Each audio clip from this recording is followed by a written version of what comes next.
एक बार सीधे बैठकर गायत्री मंत्र का पाठ करेंगे। ओम भूर्भुवः स्वः तत्सवितुर्वरेण्यं भर्गो देवस्य धीमहि धियो यो नः प्रचोदयात्। ओम पावकानः सरस्वती वाजेभिर्वाजिनीवती यज्ञं वष्टो धिया वसो। ओम तद्विष्णोः परमं पदं सदा पश्यन्ति सूरयो दिवीव चक्षुराततम्। ओम शांति शांति शांति। बोलो वैदिक धर्म की ऋषिवर दयानंद जी महाराज की। बोलो भारत माता की। बड़े आदर और सम्मान के योग्य आर्य समाज के सुयोग्य अधिकारीगण, सम्माननीय श्रीमान राजेश सेठी जी, आर्य समाज स्थापर नगर के सभी अधिकारीगण, सम्माननीय संचालक महोदय, सम्माननीय शास्त्री जी, सदर आर्य समाज से हमारे बीच समागत सम्माननीय श्रीमान चंद्रकांत जी मित्तल, जो बहुत पुरुषार्थ पूर्ण कार्य करते हैं, सम्माननीय बहन अपर्णा जी, सम्माननीय माता सेठी जी, सम्माननीय कैप्टन साहब, सम्माननीय सभी सज्जनों, वंदनीय मातृशक्ति। हमारे बीच में एक कम उम्र का एक बालक बैठा है, एक बार उसके लिए जोरदार ताली बजाओ। कम से कम इसने हिम्मत की कि भाई चलो आर्य समाज चलें, और संभव दादाजी के साथ आए हैं, नाना जी के साथ। तो नाना जी का भी धन्यवाद करो एक बार। हमारे पिताश्री हमारे साथ हैं, उनका भी अभिनंदन है। बंधुओं, हम लोग यात्रा पर रहते हैं और इस समय पर हम देहरादून से चले आ रहे हैं, तो हमने कहा सेठी साहब से मिल चलें, बहुत दिन हो जाते हैं तो मिलते रहना चाहिए। हम लोग वहाँ पर शिविर कर रहे थे, पुरोहित प्रशिक्षण शिविर चल रहा था। तो पुरोहितों की बहुत ज़रूरत है। आर्य समाजें जिनको पुरोहित चाहिए उनको उपलब्ध कराए जाएं। और वैसे मुझे लंबा समय हो गया इस मंच पर, 22-23 वर्ष हो गए। वैसे तो मैं संबंधित लगभग 25 साल हो गए, पर प्रचार के क्षेत्र में 2003 से लगभग मैं कार्य कर रहा हूँ। तो मैंने अनुभव किया है कि ट्रेनिंग की तो सबको जरूरत है। आर्य समाज के प्रत्येक व्यक्ति को 2-4 दिन की हर वर्ष ट्रेनिंग लेनी चाहिए। हमें कैसे कार्यक्रम करना है, प्रचार कैसे करना है, ये सब बातें अनुभवी लोगों से आती हैं।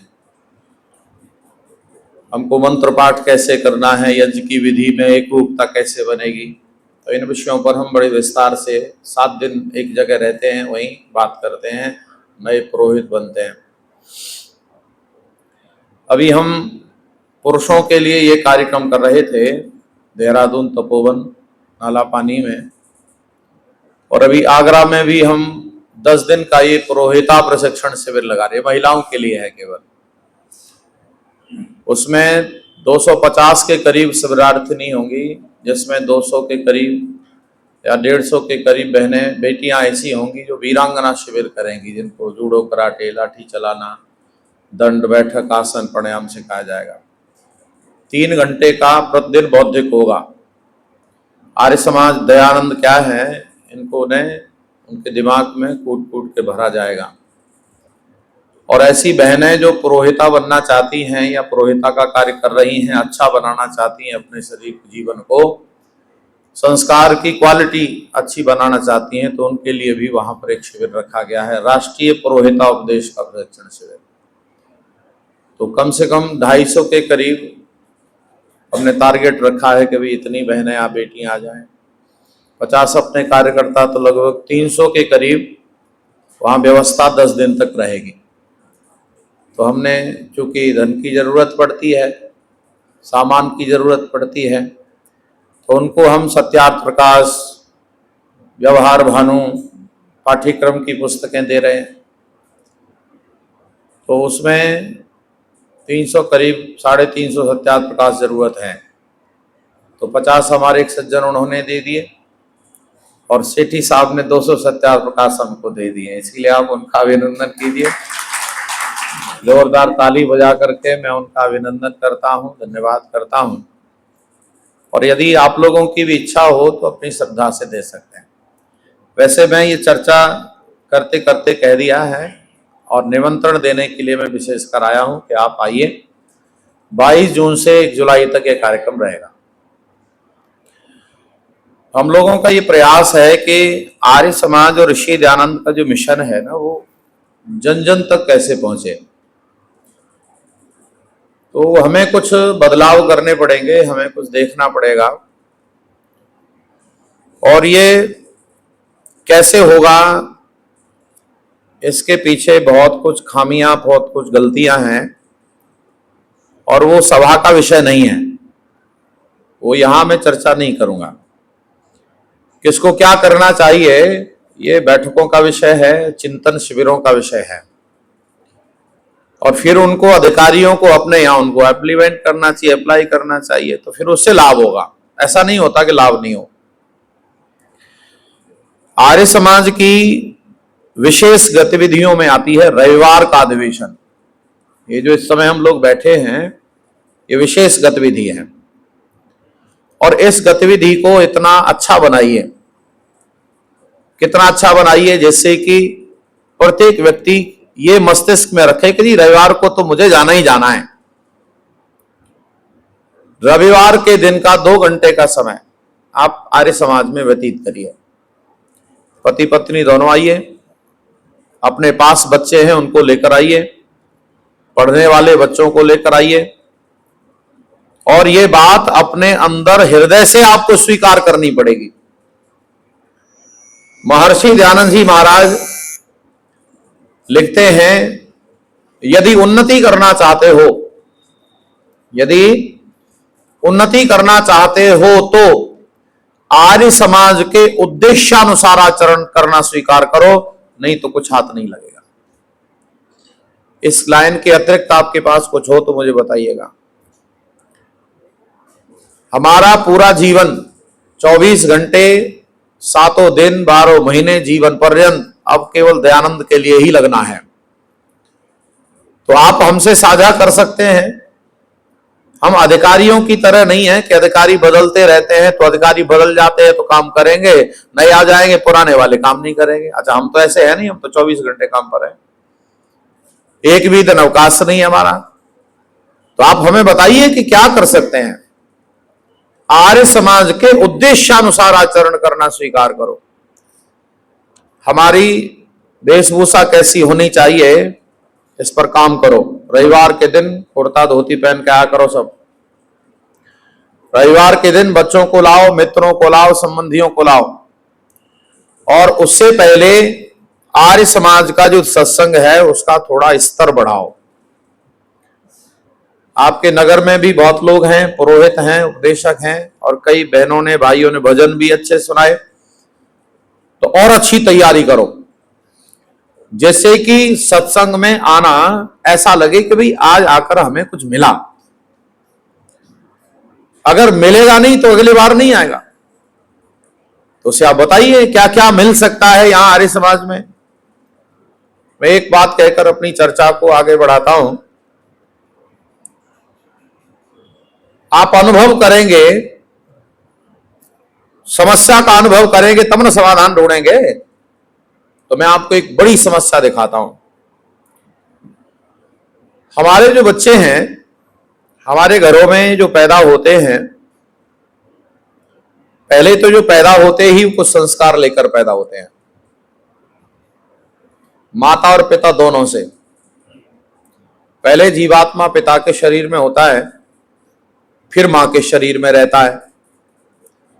दोनों के संस्कार लेकर के फिर पैदा होता है, फिर घर में संस्कार लेता है। घर वाले लोग उसे स्कूल दे देते हैं, स्कूल वाले उसे कॉलेज को दे देते हैं, कॉलेज वाले उसे डिग्री कॉलेज को दे देते हैं, डिग्री कॉलेज वाले उसे विश्वविद्यालय को दे देते हैं। और विश्वविद्यालय से जब निकल करके तैयार होता है तब फिर वो काम करने लायक हो जाता है, नौकरी कर लेता है, व्यापार कर लेता है, या कोई भी काम करता है। हम अब उस 20, 25 और 30 साल के नौजवान की बात कर रहे हैं। आपने प्रश्न को सुनना है और उत्तर देना है। समस्या आपके पास होगी और समाधान ढूंढने का यत्न करना है। प्रश्न क्या है? प्रश्न यह है कि वो 25 से 30 साल वाला जो नौजवान तैयार हो गया है वो क्या सीख गया है? प्रश्न पूरा सुनो। क्या सीख गया है? अपना शरीर अच्छा बनाना सीख गया है, अपना जीवन अच्छा बनाना सीख गया है, आत्मा के कल्याण की बात सीख गया है, परिवार को चलाना सीख गया है, व्यवहार करना सीख गया। एक बात, ये एक में आएगी सारी बात। ये सीख गया है या मकान बनाना अच्छा सीख गया है, रोड बनाना अच्छा सीख गया है, कपड़ा बनाना अच्छा सीख गया है, सामान बनाना अच्छा सीख गया, ये दूसरे नंबर पर है। तो उत्तर क्या है आपका? क्या बनाना सीख गया है जी? बोलो, समस्या है कि नहीं? जो नौजवान जिसको ये पता नहीं चला कि जीवन क्या होता है, शरीर क्या होता है, आत्मा क्या होता है, परिवार क्या होता है, तो बताओ हम उन्नति की ओर जा रहे हैं कि अवनति की ओर जा रहे हैं? अच्छा, छोटी समस्या है कि बड़ी है? क्योंकि 25 साल 30 साल तक जिसे अपने मूल्यों के बारे में पता नहीं चला, भला वो जिंदगी कैसे जिएगा? तो आप सोच रहे होंगे कि जीवन बहुत अच्छा है, देश अच्छा है, समाज अच्छा जा रहा है। ना ना ना ना ना, बहुत अच्छा नहीं जा रहा है, बहुत विनाश की ओर जा रहा है। हम लोग प्रार्थना करते हैं, यह आत्मदा बलदा। यहां आत्मदा और बलदा दो प्रार्थनाएं की गई हैं। क्या क्या चाहिए हमको? हमें क्या चाहिए? आत्मदा का मतलब आत्मा नहीं है, यहां आत्मज्ञान है। क्या है जी? बोलो, आत्मज्ञान का देने वाला।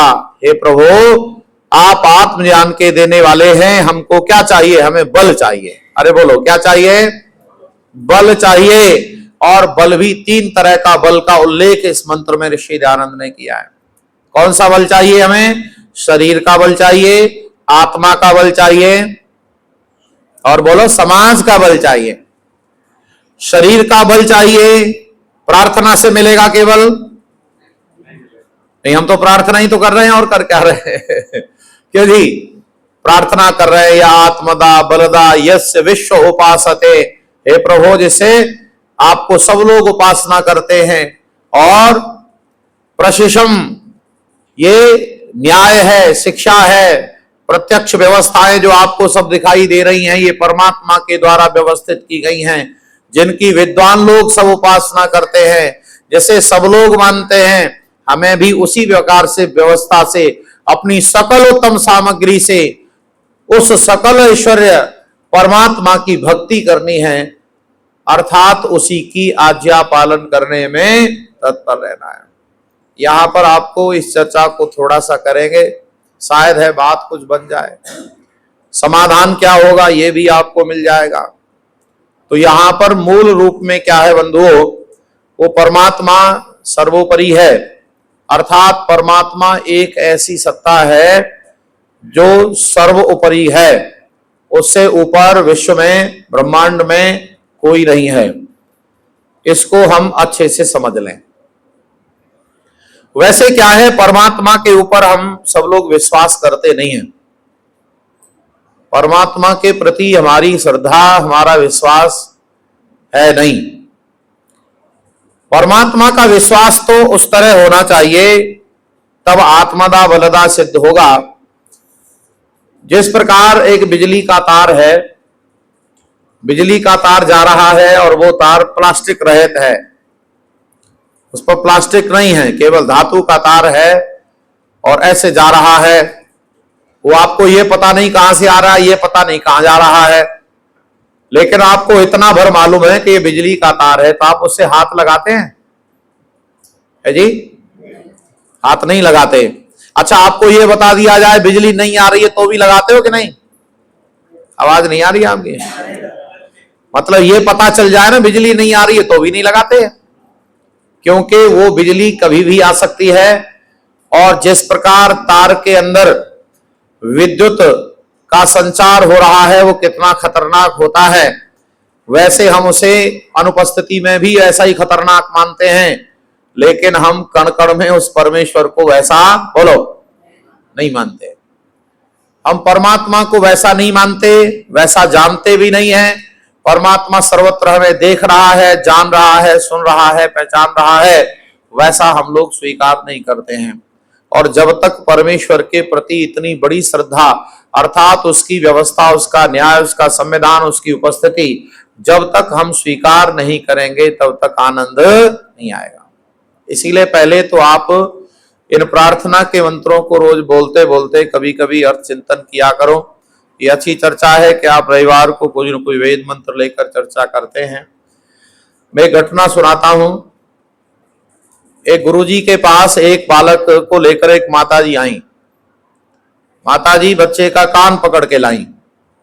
आजकल तो कान पकड़ के नहीं लाते, आजकल तो प्रार्थना करके लाते हैं, हाथ जोड़ के लाते हैं, सॉरी बोल के लाते हैं, उसे कुछ न कुछ वादा करके लाते हैं कि ये दिलवाएंगे, वो वहां चल, ये दिलवाएंगे, वहां चल।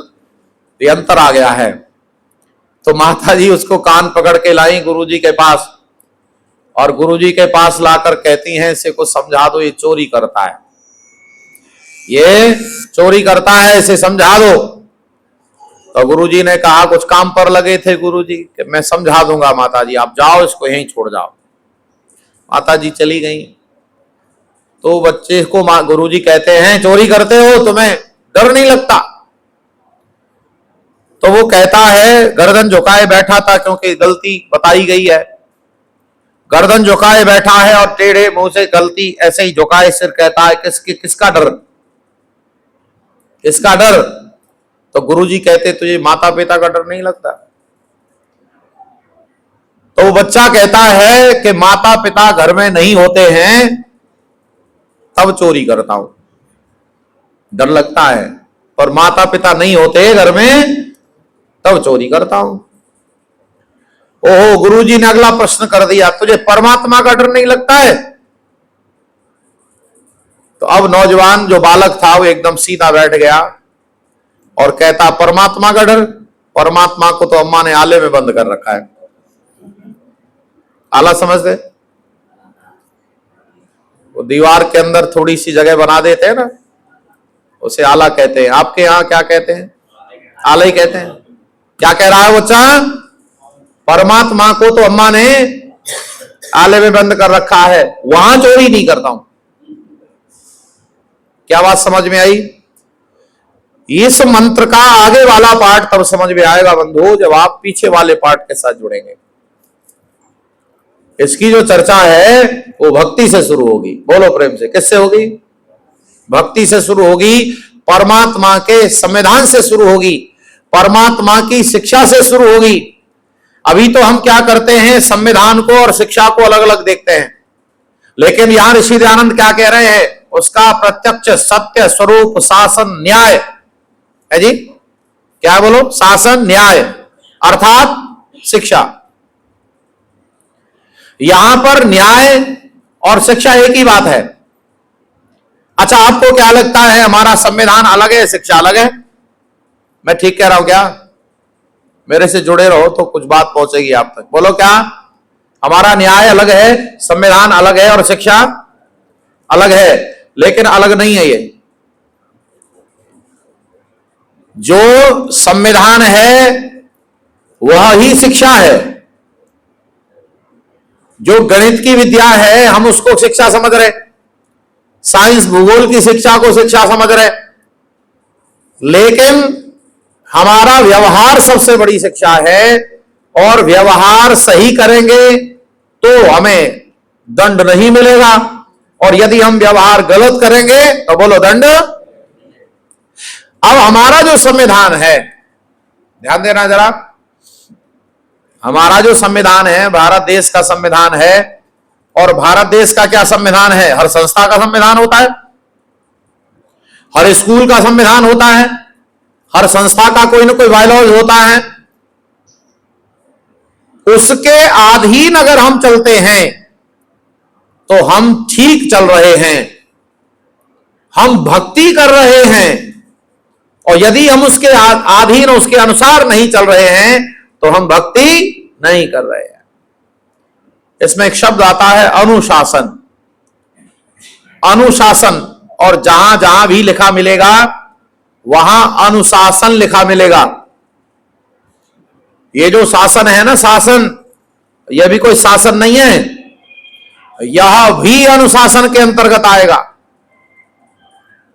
ये तो हमने लिख दिया है या मान रहे लोग शासन प्रशासन, वस्तुतः शासन तो केवल परमात्मा का होता है। जोर से बोलो, किसका होता है? योग दर्शनकार सबसे पहला सूत्र क्या लिखते हैं, याद है? बोलिए, अथ योगानुशासनम। क्या लिखते हैं? अथ योग का अनुशासन। आचार्य पतंजलि कहते हैं अब मैं योग का अनुशासन आपके सामने रखता हूं। तो किसी ने कहा कि तुम अनुशासन क्यों लिख रहे हो, शासन क्यों नहीं लिखते? तो उन्होंने कहा कि मैं शासन नहीं लिख सकता, शासन तो परमात्मा लिखता है। अरे संविधान तो परमात्मा लिखता है, मैं तो केवल उसकी व्याख्या कर सकता हूं, उसके पीछे चलने का रास्ता बता सकता हूं। इसीलिए जो संविधान है उसको समझना है।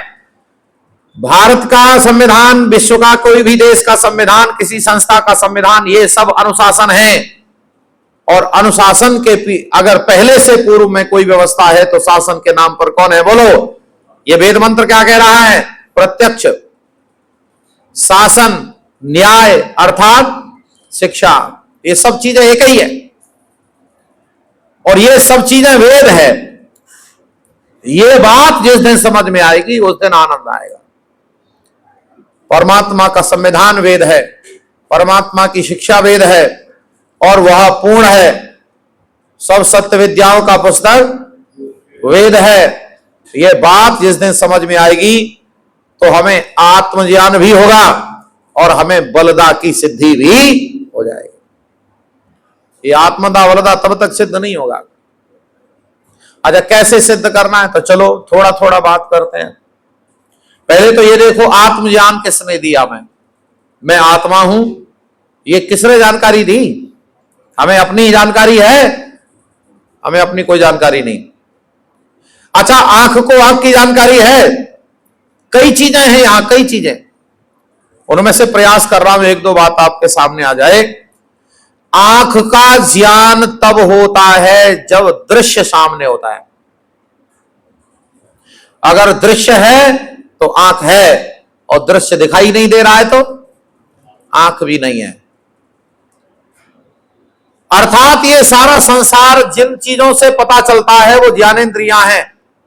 अगर सुनाई दे रहा है शब्द तो समझो कान ठीक, कान का ज्ञान होगा।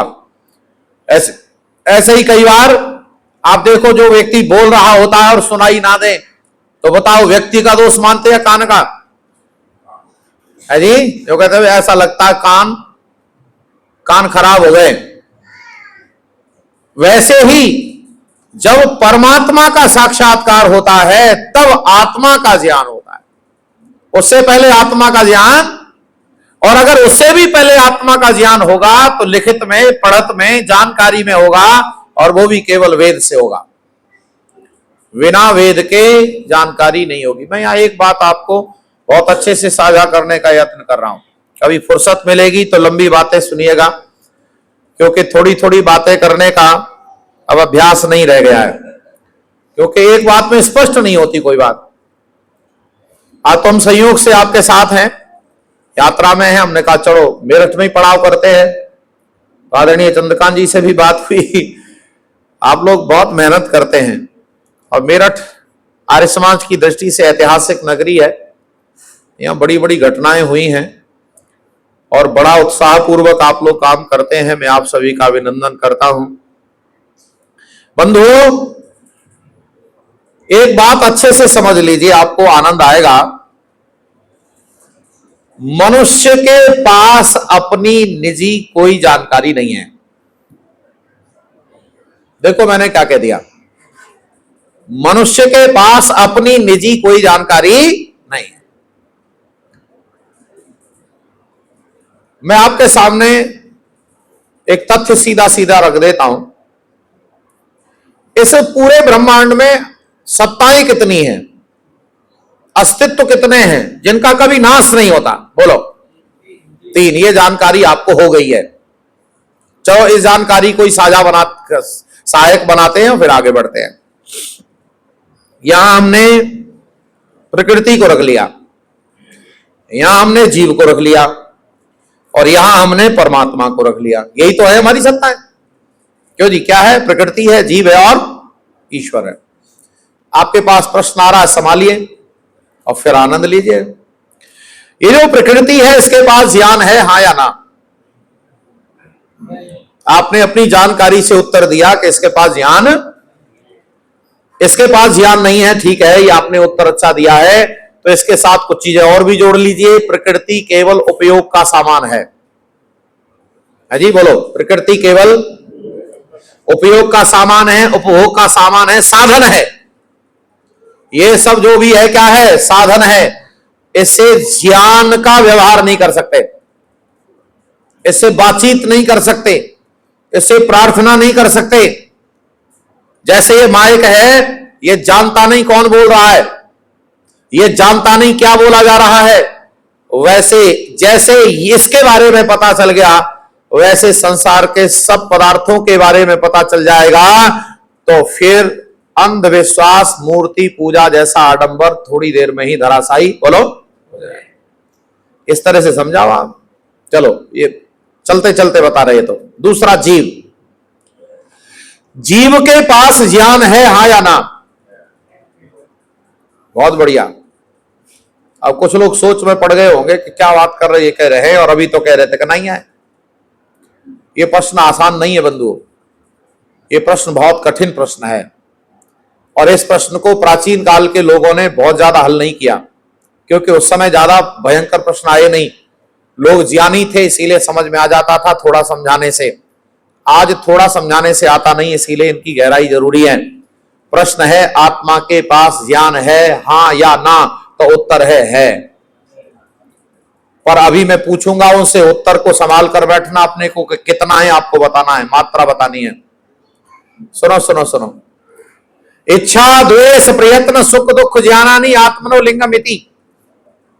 इच्छा द्वेष प्रयत्न सुख दुख ज्ञानानि आत्मनो लिंगमिति। इसमें ये है ज्ञान भी आत्मा का स्वाभाविक लक्षण है। अगर हम ऐसा कह देंगे आत्मा के पास ज्ञान नहीं है, तो वो भी प्रकृति जैसा जड़ हो जाएगा। आत्मा के पास ज्ञान है, पर प्रश्न है कितना है। तो आप अपने उत्तरों को संभाल के रखिए, मुझे मत बताइए। आप अपने उत्तरों को संभाल कर रखिए, उत्तर मत दीजिए। पुराने समय से यह चर्चा चलती आ रही है। कितने वर्ष से? जब से सृष्टि है चर्चा चली आ रही है। विद्वानों के पास प्रश्न आते हैं, लोग जिज्ञासु लेकर उत्तर आते हैं। तो उत्तर लेकर के आए लोग, तो ऋषियों ने, आचार्यों ने कहा जीवात्मा के पास ज्ञान है, लेकिन प्रश्न किया कितना है। तो उन्होंने इतना कहने से काम चला लिया, जी अल्प ज्ञान है। लेकिन हम तो इस बात को लेके बैठे हैं, हम आज तोल कर रहेंगे कि कितना ज्ञान है, तभी तो पता चलेगा आत्मा के पास कितनी स्थिति है। ये आत्मदा किसने दिया है, ये पता कैसे चलेगा? आत्मा के ज्ञान, आत्मज्ञान किसने दिया है? वही आत्मज्ञान दाता है। ये सिद्ध करना है, फिर बलदा सिद्ध करेंगे। क्योंकि उसके बिना कुछ भी संभव नहीं है यहां। अस्तु, पता चला बंधुओं कि अल्प ज्ञान है। हमने कहा महाराज हमारा नहीं काम चल रहा, आप हमें ये बताओ तोल के 100 ग्राम है कि 200 ग्राम है, 1 लीटर है कि 1 मीटर है, कितना है, कौन सा पैमाना है इसका? तो आप लोग भी जरा ध्यान से सुनिए। बीए, एमए, 1-2 दर्जा, ये कोई ज्ञान के पैमाने नहीं है। बोलो हां या ना? क्योंकि हमने एमए किए हुए ऐसे देखे अकल के कोलू कुछ ना जानते, और अनपढ़ लोगों को भी देखा कि वो बहुत जानते हैं। मैं ठीक कह रहा हूं क्या? कई बार कहते क्या पढ़ाई किए तेरे, तू ये बातें नहीं जानता। और व्यवहार तो पढ़े लिखे कितना जानते, आप अच्छे से जानते हैं। जो बातें सहज व्यवहार की हैं वो अनपढ़ लोगों को भी बहुत आती है, पढ़े लिखे लोगों को नहीं आती। तो ये ज्ञान का कोई पैमाना अभी तक नहीं बना। एक आचार्य ने उत्तर दिया कि इसका इससे काम नहीं चलेगा, इतना ज्ञान है। उन्होंने कुछ अच्छा कहने की कोशिश की, कितना ज्ञान है आत्मा के पास, इससे इतने ज्ञान से इसका काम बोलो नहीं चलेगा। हमने कहा इसके उत्तर से भी हमारा काम नहीं चल रहा, इस उत्तर से हमारा काम नहीं चल रहा। तब उत्तर दिया महर्षि दयानंद ने, और ऐसा उत्तर दिया कि उस उत्तर के बाद फिर आपके पास कोई प्रश्न नहीं बचेगा, क्योंकि ऋषि दयानंद के उत्तर ऐसे ही हैं। ऋषि दयानंद ने अगर किसी विषय पर कोई टिप्पणी कर दी है तो समझो एक फुल एंड फाइनल है, फिर और प्रश्न करने की जरूरत। आपको याद है जिस समय बरेली में मुंशीराम प्रश्न पर प्रश्न किए जा रहा था, लेकिन तीसरे दिन क्या कहा था मुंशीराम ने? वो कहता महाराज अब मेरे पास कोई प्रश्न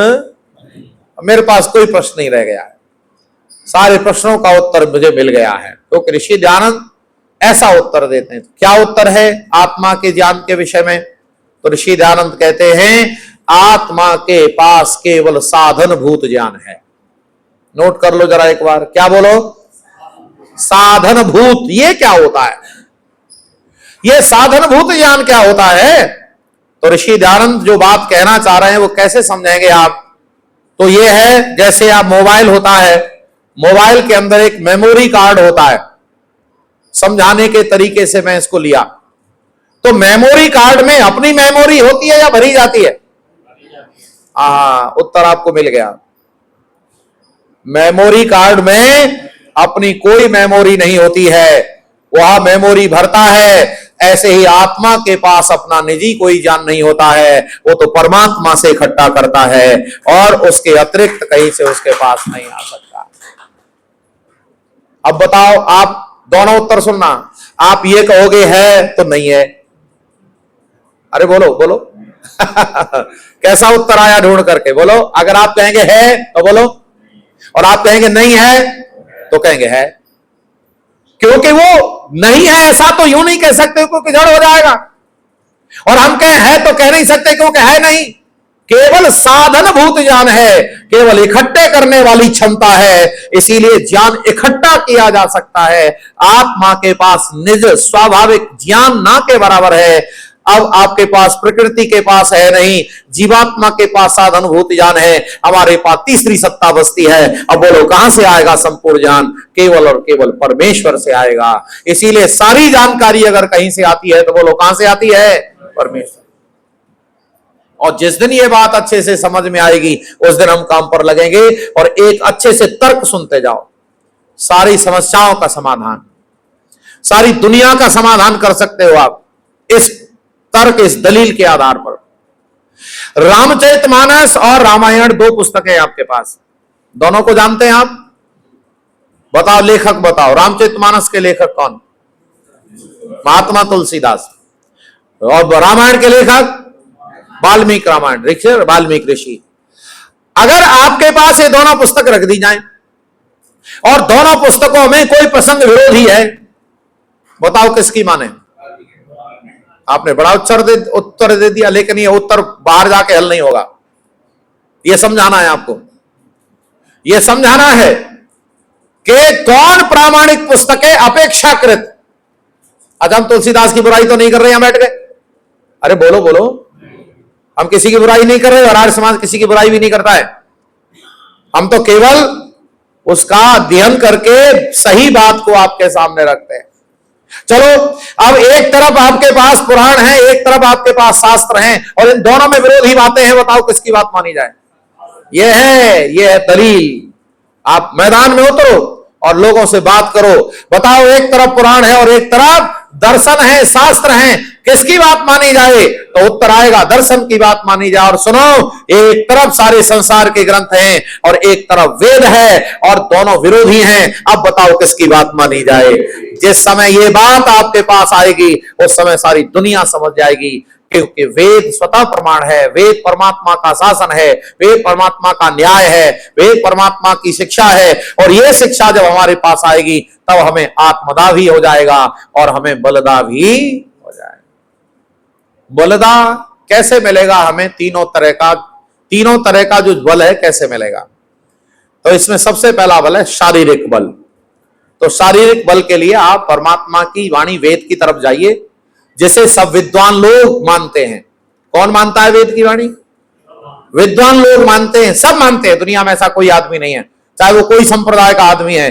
जब विद्वानों की परिषद बैठती है पता तो तब चलता है, अकेले में कोई कुछ भी बोल सकता है।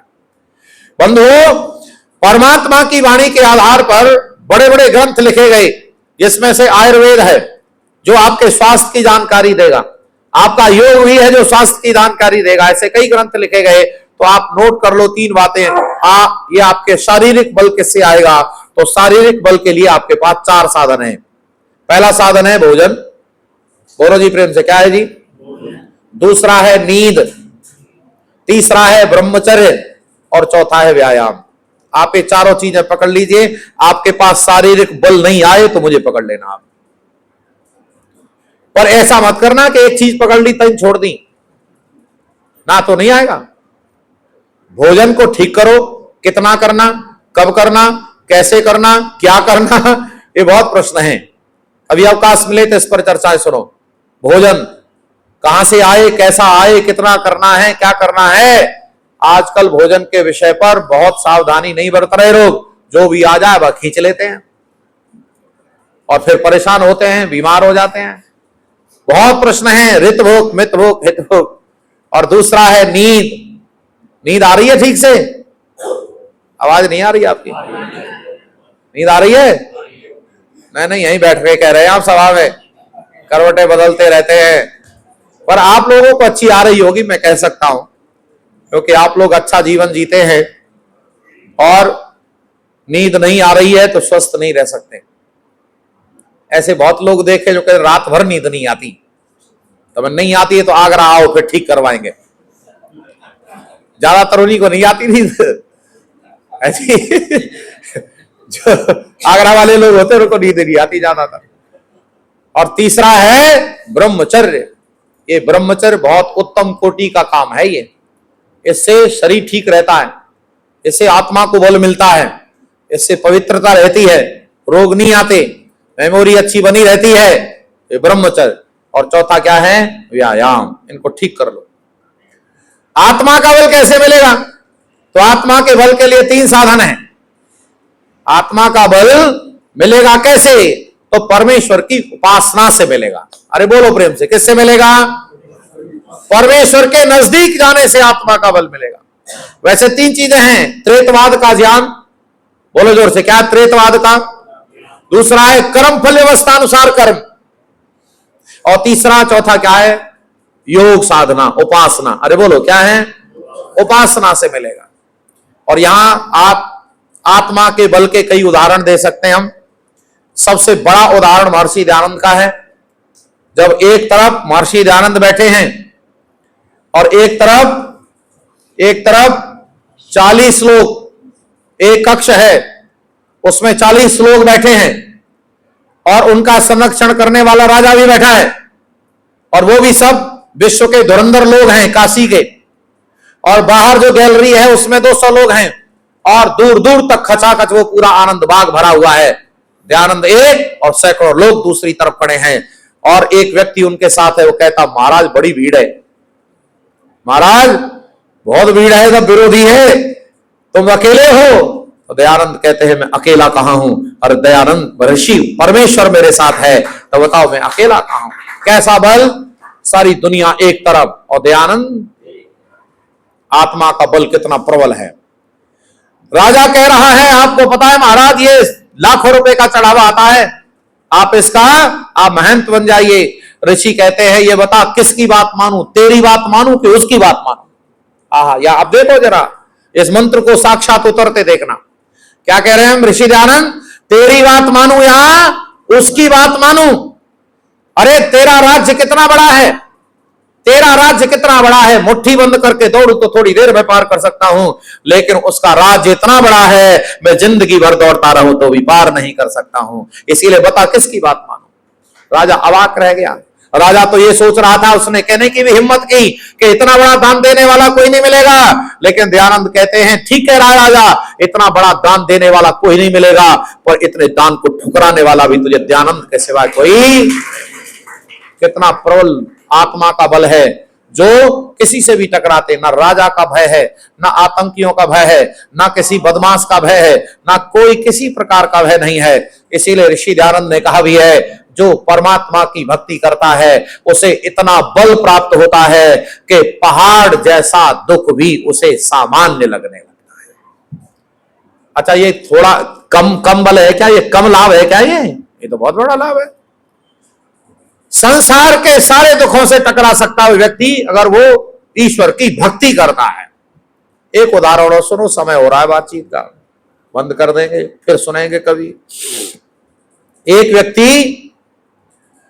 एक व्यक्ति धनवान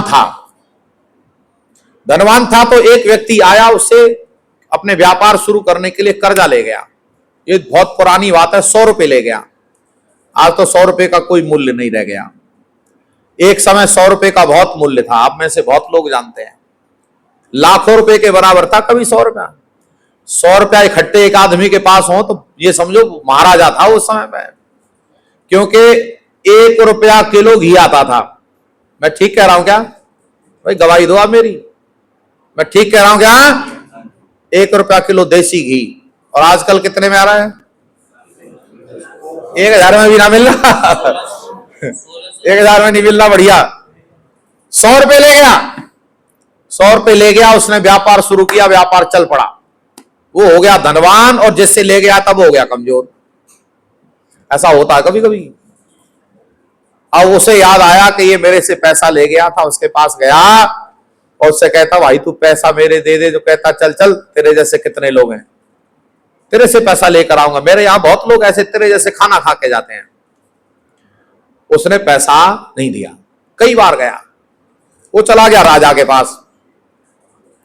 राजा के पास गया कि साहब एक आदमी है मेरे पैसे नहीं देता।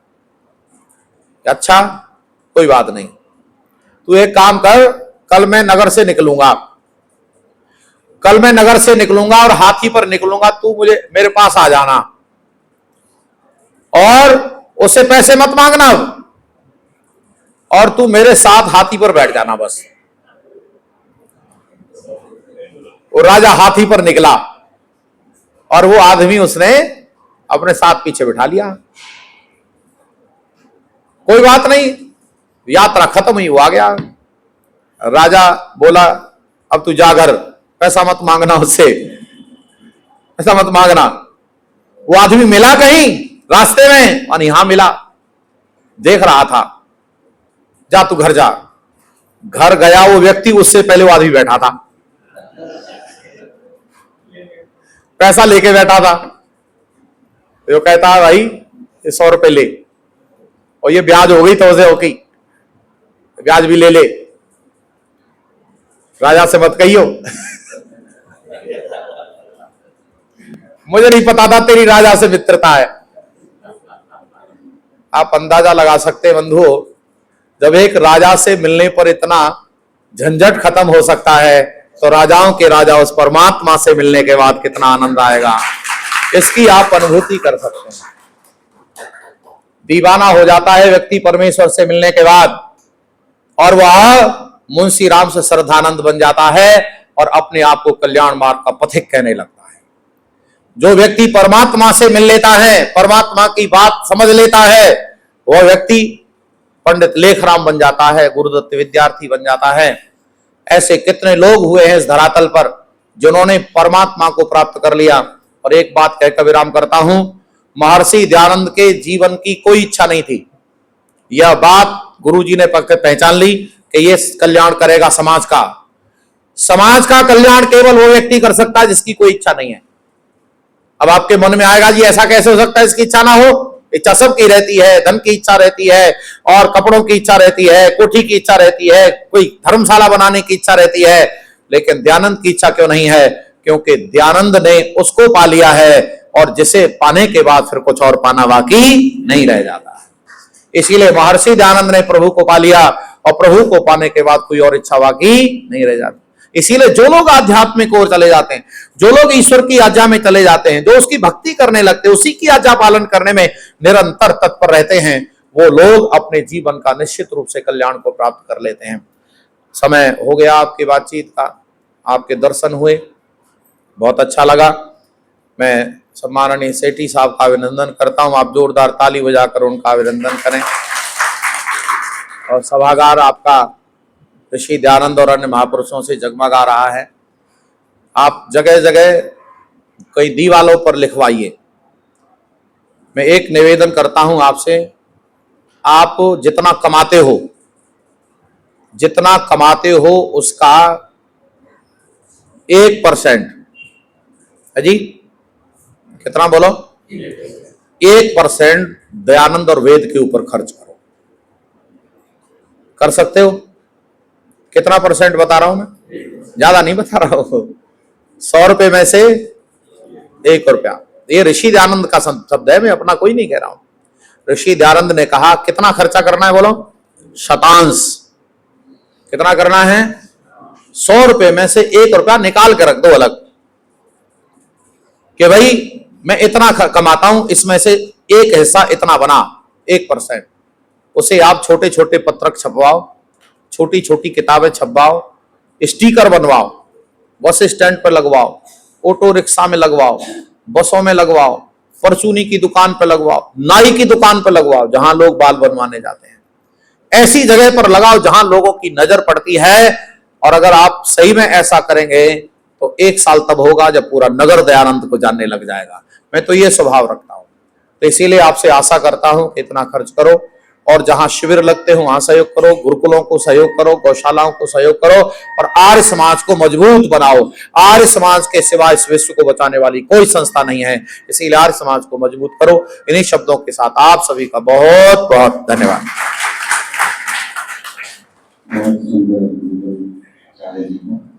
हमारा सौभाग्य है कि हमें जो बैठे आचार्य जी आगे और हमें इतना सब लोग मिल गए। बाकी में जो आचार्य ने बात कही है कि हम सभी को निरंतर ट्रेनिंग की जरूरत है और आप समझिए कि हर सप्ताह रविवार को ट्रेनिंग कैंप लगता है आर्य समाज में।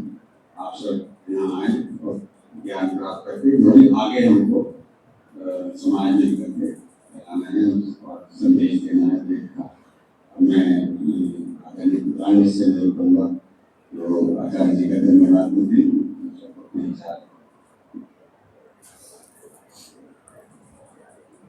आदरणीय माती शब्द हमने माननीय आचार्य जी से बहुत ही सार्थक विचार सुने। ये हमारा सौभाग्य रहा कि उनको यहाँ आने का अवसर आया और हमने उनके विचार सुने और मैंने उनसे चर्चा की कि आज का विषय में रखा हुआ है, किससे प्राप्त करें आत्मबल, तो थोड़ी चर्चा इस पर हो जाए। तो उन्होंने बहुत सुंदर चर्चा की इस विषय पर, क्योंकि आत्मदा सामान्यतः लोग कहते हैं आत्मा को देने वाला, परंतु आत्मा तो अनादि सत्ता है, उसी का कोई उत्पत्ति नहीं होती, परंतु आत्मा को ज्ञान कराने वाला या हमारे अस्तित्व का बोध कराने वाला। अब देखिए प्रलय के पश्चात जब सृष्टि उत्पत्ति होती है उससे पूर्व तो आत्मा को अपना बोध होता नहीं, परंतु उसके पश्चात परमात्मा की इच्छा से जो पहला बोध हमारा होता है कि हमें अपने अस्तित्व का बोध होता है। जो अस्तित्व का बोध कौन कराता है? परमात्मा है, हमारी अस्मिता का अस्तित्व का बोध कराता है और इसके पश्चात परमात्मा को बल देता है। तो तीनों चक्रों की चर्चा हुई, शारीरिक, आत्मिक और सामाजिक पर। आत्मबल जब चर्चा होती है तो इसमें भी चर्चा हो रही थी आत्मबल पर, परमात्मा आत्मबल को देने वाला है, परंतु वास्तव में आत्मबल है क्या? तो ऋषि ने जैसा लिखा है प्रत्येक मनुष्य का आत्मा हम सत्य और असत्य का जानने हारा होता है, परंतु हठ दुर्ग है और विरोध के कारण वह अपने पद से निषिद्ध हुआ। जो इस सत्य पथ पर चलने की शक्ति देता है, जो आत्मबल है, वास्तव में है कि अपने कर्तव्य कर्मों को हम पूर्ण निष्ठापूर्वक कर सके, वह वास्तव में आत्मबल। और ऋषि में ये आत्मबल था। अपने उदाहरण ऋषि का बरेली का उदाहरण भी है कि ऋषि ने कहा कि चाहे कोई कितना ही बड़ा अधिकारी हो, परंतु मैं किसी भी स्थिति में सत्य पथ से विचलित नहीं। तो ये ऋषि का आत्मबल था। कलेक्टर बैठे हैं, कमिश्नर बैठे हैं, तो कहते हैं कि मैं कलेक्टर हूँ, मैं कमिश्नर हूँ। लोग कहते हैं कि दंड मिलेगा, परंतु मैं किसी भी तरह से डरता उस परम पिता परमात्मा की व्यवस्था में हूँ। उस पिता परमात्मा की व्यवस्था में कभी बाहर जा ही नहीं सकता। इसलिए परम पिता परमात्मा की व्यवस्था को स्वीकार करना है और उसके अनुसार अपने जीवन में आचरण करना है, वह आत्मबल है। तो हमें सब कैसे प्राप्त होता है? जब ऋषि ने लिखा है इस मंत्र की जो उन्होंने लिखी है कि अपने आत्मा और अंतःकरण से उस परमात्मा की आज्ञा पालन करने में तत्पर रहें। तो जितना जितना वेद की आज्ञा का पालन तत्पर रहेंगे, इसको उतना हमारा आत्मबल बढ़ता जाएगा, परमात्मा की निष्ठा, परमात्मा का सानिध्य में प्राप्त होता जाएगा और उसके द्वारा हम अपने जीवन का कल्याण करते जाएंगे। जो चिंतन में प्राप्त हो रहा है, वास्तव में चिंतन अपने अंदर धारण करने की आवश्यकता है। जितना जितना हम अच्छी श्रोता बनकर श्रवण निध्यासन और साक्षात्कार के माध्यम से इस चिंतन को अपने अंदर आत्मसात कर लेंगे, उतना ही उतना हमारा कल्याण होता चला जाएगा। मैं आचार्य जी का हार्दिक आभार व्यक्त करता हूँ, जिन्होंने बहुत सुंदर उपक्रम के माध्यम से हम सबको मार्गदर्शन प्रदान किया और आप सबने भी उतना सपोर्ट करे होगा। उनके विचारों को सुना, आप सभी का आभार।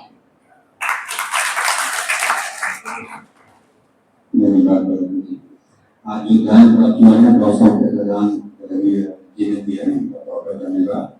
और हमारे स्त्री आर्य समाज की पुनर्निर्वाचित प्रधान पीपी सेनी जी का भी जन्म दिवस था। इस कार्यक्रम को बहुत बहुत शुभकामनाएं।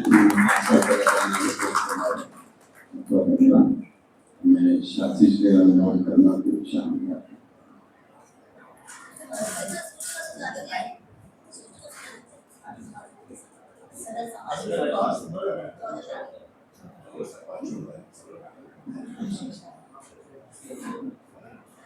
चौदह तारीख को सदर आर्य समाज में राम प्रसाद स्कूल जी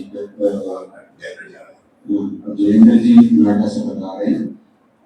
हमारा कार्यक्रम 10 बजे तक रहेगा। इसके पश्चात आप सभी